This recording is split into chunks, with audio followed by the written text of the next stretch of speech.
जय श्री राधे, जय श्री कृष्ण। आप सभी को एक बार पुनः आप सभी का बहुत बहुत स्वागत है आप ही के YouTube चैनल VKVPS परिवार श्रीधाम वृंदावन। मैं राधेश्याम वशिष्ठ ले चलता हूँ आपको नित्य की भांति आज की पावन मंगलमयी श्रीमद् भागवत की बृहद भागीरथी में अवगाहन करने के लिए, जिसके अंतर्गत एक अध्याय की हम नित्य कथा श्रवण कर रहे हैं।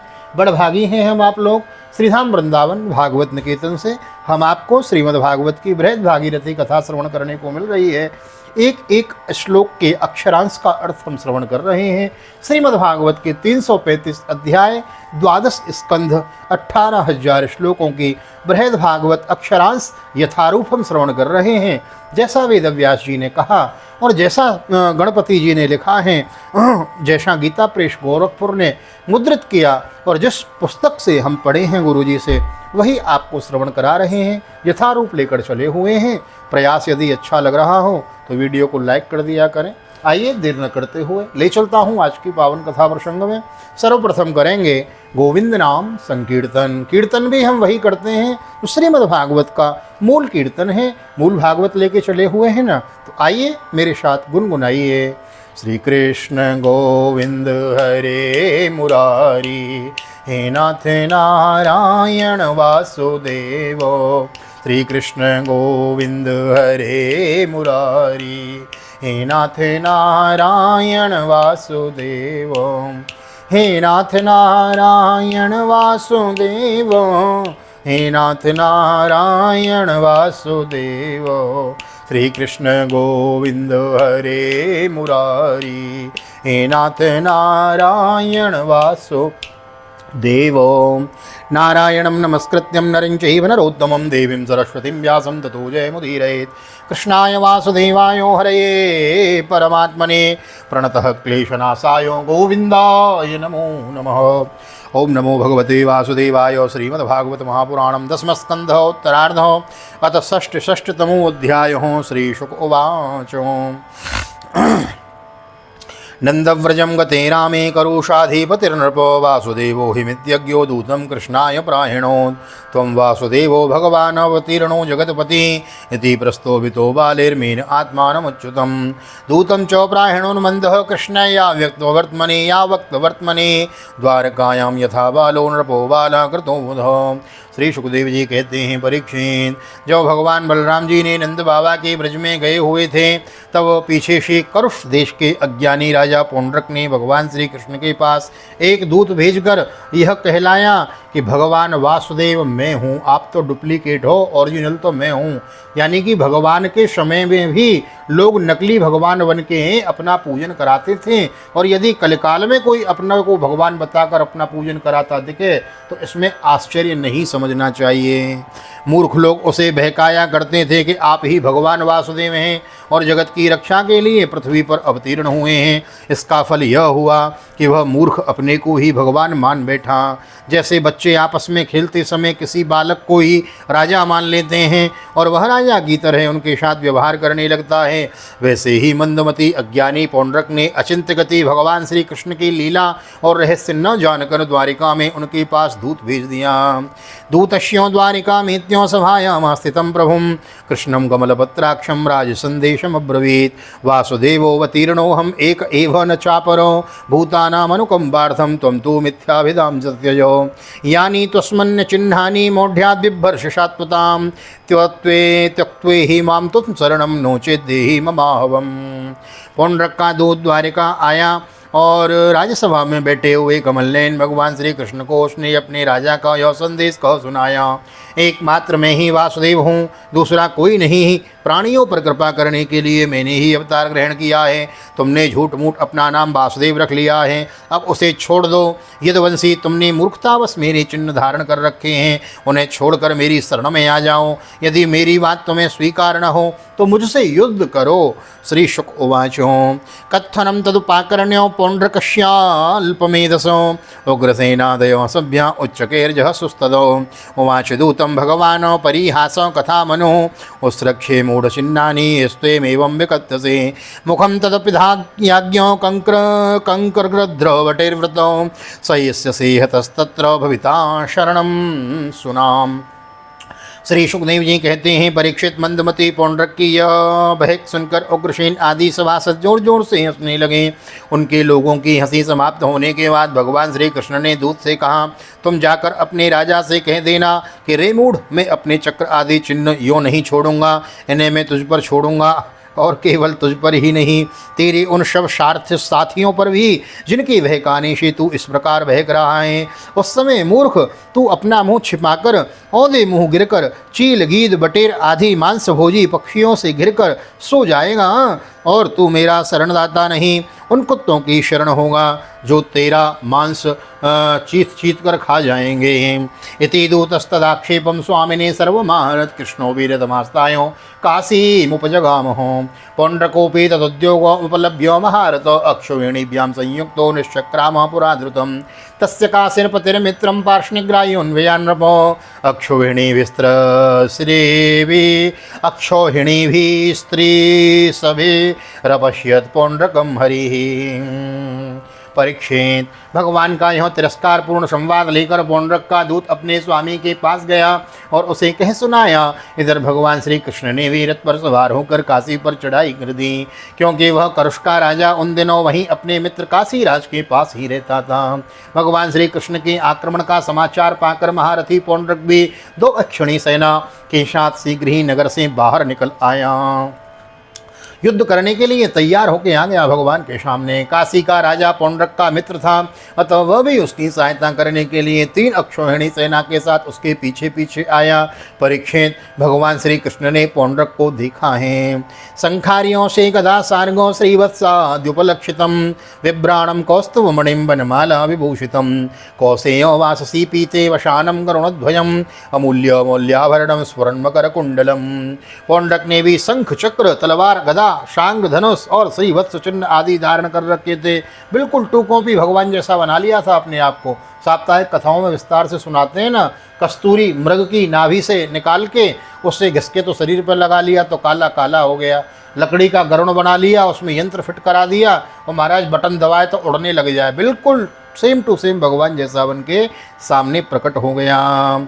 सार्ग धनुष श्रीवत्स चिन्ह आदि धारण कर रखे थे। उसके वक्षस्थल पर बनावटी कौस्तुभ मणि और वनमाला भी लटक रही थी। आहा शंखारीश गदासार्ग श्रीवत्स्यादुपलक्षितं बिभ्राणं कौस्तुभमणिं वनमाला विभूषितं कौसेयो वाससी पीते वसानं गरुणध्वजम् अमूल्यमूल्याभरणं स्फुरन्मकरकुण्डलम्।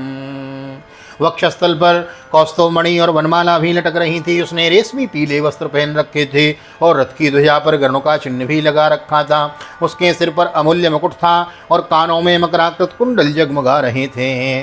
दृष्ट्वा तमात्मनस्तुल्यो वेशं कृत्रिममास्थितं यथा नटं रंगगतं विजुहासं वृषं हरि शूलैर्गदाभिः परिघैर्शक्तिरष्ट्रीपुरा शतो मरे असिभिः पट्टशैर्वाणैर्प्राहरन्नरयो हरिम्। उसका यह सारा का सारा वेश बनावटी था, मानो कोई अभिनेता रंगमंच पर अभिनय करने के लिए आया हो। उसकी वेशभूषा अपने समान देखकर भगवान श्री कृष्ण खिलखिलाकर हंसने लगे हैं। अब शत्रुओं ने भगवान श्री कृष्ण पर त्रिशूल गदा मुदगर शक्ति दृष्टि प्रास्तोमर तलवार पट्टिस और बाण आदि अस्त्र शस्त्रों से प्रहार किया है। कृष्णस्तु तत्पौंड्रक का सिराजयोर बलम गजस्यंदन वायुपत्तिमत् गदासि चक्रेशु विरार्यद विरार्दयद वृषम यथा युगान्ते हुत भुग पृथग व्रजौ आयोधनं तद्रथवायुकुञ्जरं द्विपदखरोष्ट्रेररिणावखण्डितैः वभूचितं मोदवहं मनस्विना मां क्रीडनं भूतपतेरिवोल्बणम्। प्रलय के समय जिस प्रकार आग सभी प्रकार के प्राणियों को जला देती है, वैसे ही भगवान श्री कृष्ण ने भी गदा तलवार चक्र और बाण आदि शस्त्रों से पौंड्रक तथा काशी राजा के हाथी रथ घोड़े और पैदल की चतुरंगड़ी सेना को तहस नहस कर दिया है।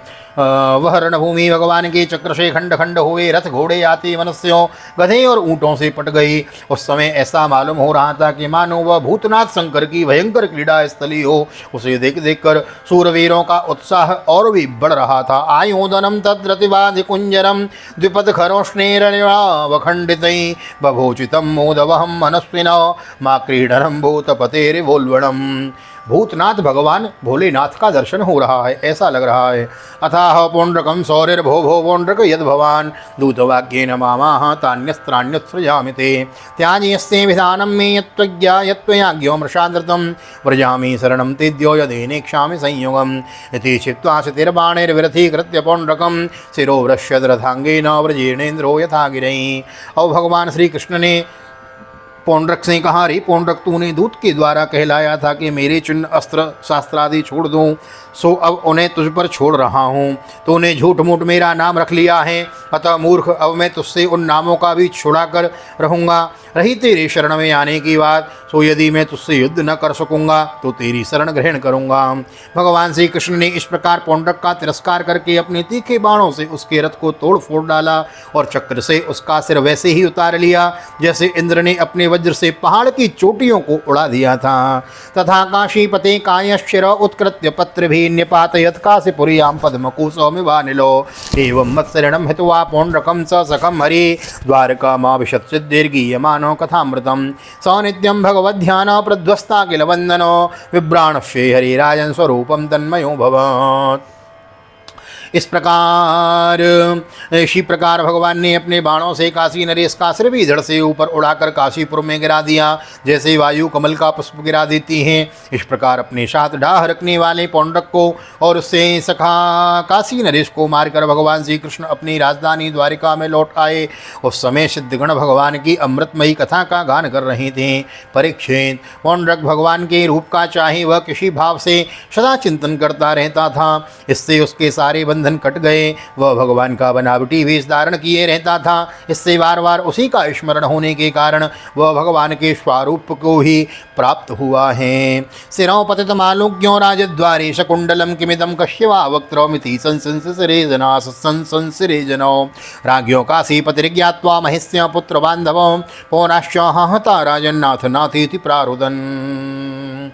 इधर काशी में राजमहल के दरवाजे पर एक कुंडल मंडित मुंड गिरा देखकर लोग तरह तरह का संदेह करने लगे, सोचने लगे कि यह क्या है, यह किसका सिर है। जब यह मालूम हुआ कि वह तो काशी नरेश का ही सिर है, तब रानियां, राजकुमार, राज परिवार के लोग तथा नागरिक रो रो कर विलाप करने लगे। हाँ नाथ, हाँ राजन, हाय हाय, हमारा तो सर्वनाश हो गया।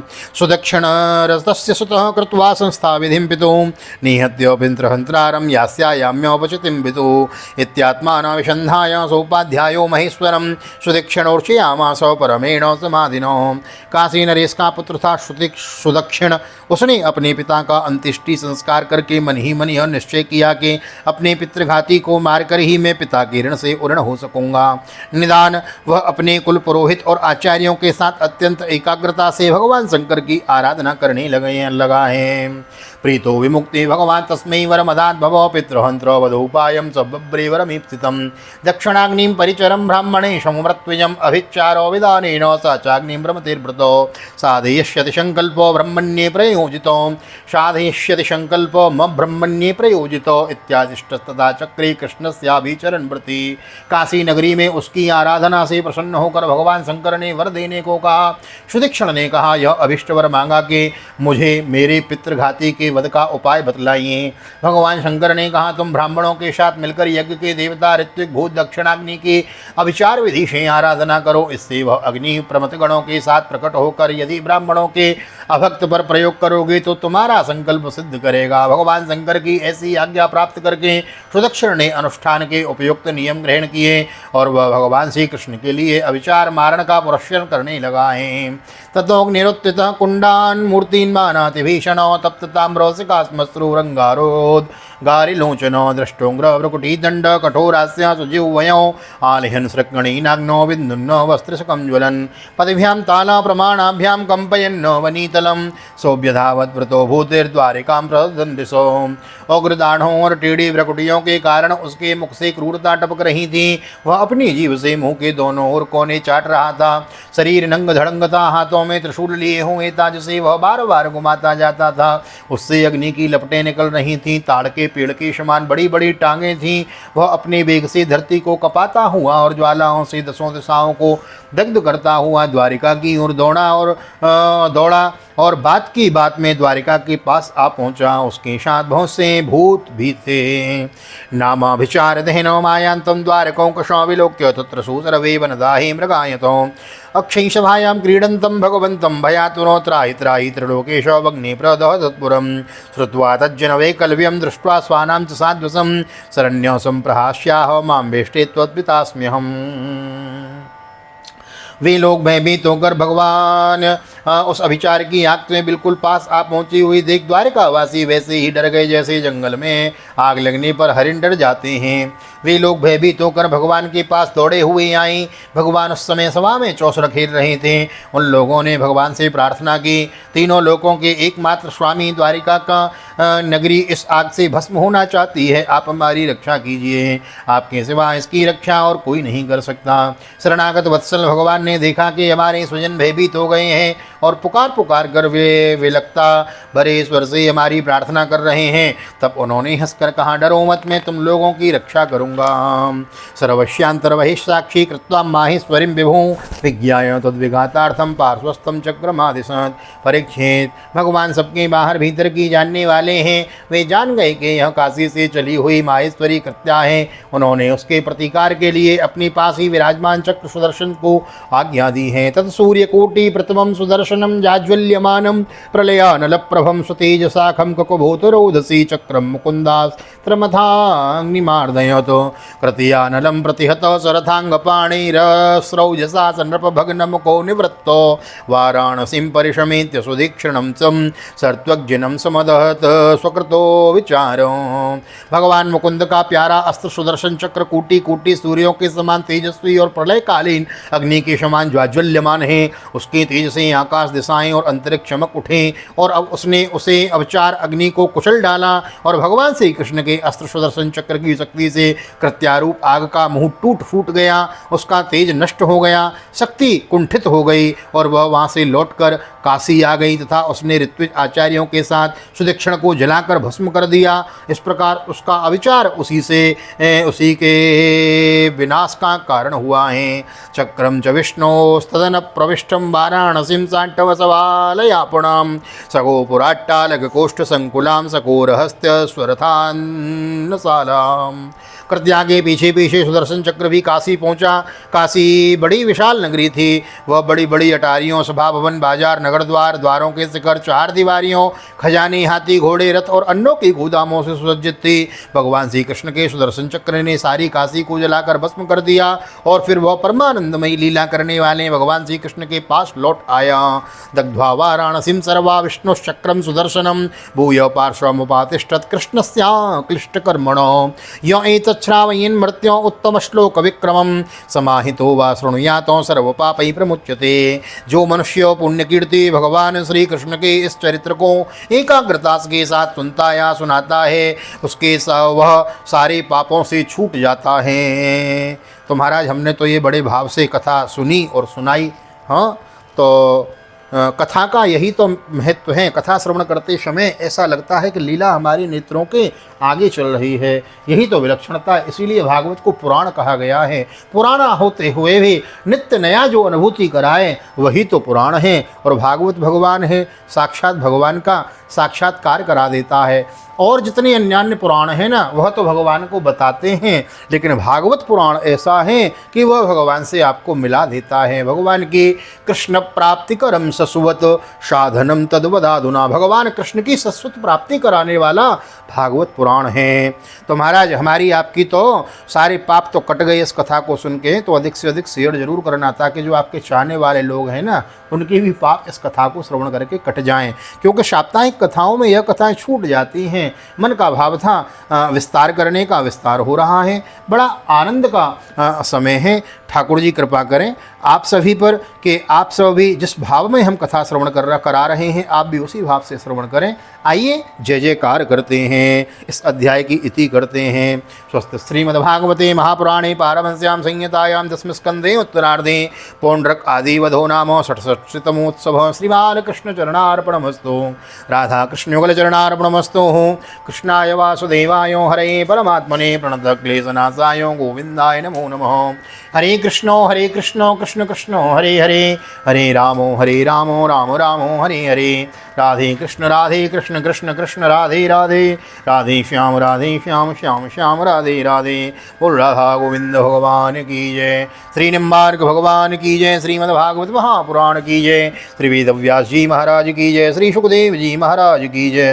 राजा परीक्षित जी महाराज की जय। राजा रामचंद्र भगवान की जय। श्री हनुमान जी महाराज की जय। गोवर्धन नाथ की जय। यमुने महारानी की जय। वृंदावन बांके बिहारी लाल की जय। गैया मैया की जय। तुलसी मैया की जय। अपने अपने माता पिता की जय। सदगुरुदेव भगवान की जय। आज के आनंद की जय। श्री राधे जय जय श्री राधे श्याम। जय जय राधे जय जय श्याम। सबको मिले वृंदावन धाम, ऐसी प्रार्थना मेरी ठाकुर जी के चरणों में। मैं कहता हूँ जय जय राधे जय जय श्याम, सबको मिले वृंदावन धाम, तो इसका अर्थ यह न समझें कि आप वृंदावन दौड़े चले आएँ। अभी होली पे तो 2-4 लोगों की सीताराम हुई थी। अभी मैं आज देख रहा था, कल की खबर है, इतनी भीड़ हुई बिहारी जी में, लोग चढ़ गए एक दूसरे के ऊपर, और एक आध लोगों की कल भी सीताराम हो गई। तो प्लीज़ आप वृंदावन में हो यह आवश्यक नहीं, आपका हृदय वृंदावन बन जाए यह अति आवश्यक है। उसके लिए आवश्यक है भगवान की पूजा करना, भगवान की कथा सुनना, भगवान की सेवा करना। प्रातःकाल उठते ही भगवान से शुरुआत, और रात्रि को सोते समय भगवान के साथ ही रात्रि बीते, बस वही तो वृंदावन है। तो हम ठाकुर जी से ही प्रार्थना करते हैं कि आपके हृदय में वृंदावन बना रहे, यह अति आवश्यक है। तो आप जहाँ बैठे हैं वहीं से आनंद लेवें, वृंदावन आने का प्रयास न करें। हाँ, आएँ, एक एक करके आएँ, एक साथ भीड़ न बढ़ाएं। अभी कॉरिडोर बन रहा है, बिहारी जी का मंदिर बड़ा हो जाएगा, फिर आप सब आइए जय जयकार करते हैं। बोलो बांके बिहारी लाल की जय। राधा कृष्ण भगवान की जय। आज के आनंद की जय। जय जय श्री राधे श्री राधे श्याम। जय जय राधे जय जय श्याम। सबको मिले वृंदावन धाम। यहाँ तक वीडियो बने हैं तो वीडियो को लाइक कर दीजिए, शेयर कर दीजिए, कमेंट में भागवत भगवान की जय लिख दीजिए। मिलते हैं अगली वीडियो में। सप्तषष्टितमो अध्याय, तो द्विविध वानर का उद्धार भगवान कृष्ण किस प्रकार करते हैं, यह कथा हम अगले अध्याय में श्रवण करेंगे। तो नए आए हैं तो चैनल को सब्सक्राइब जरूर कर देवें, बेल आइकन को भी प्रेस कर देवें। मिलते हैं अगली वीडियो में, तब तक के लिए ठाकुर जी का दर्शन करते हुए भागवत निकेतन श्रीधाम वृंदावन में राधे श्याम वशिष्ठ आप सभी को हृदय से प्यार भरी जय श्री राधे जय श्री कृष्ण। हरि ओम।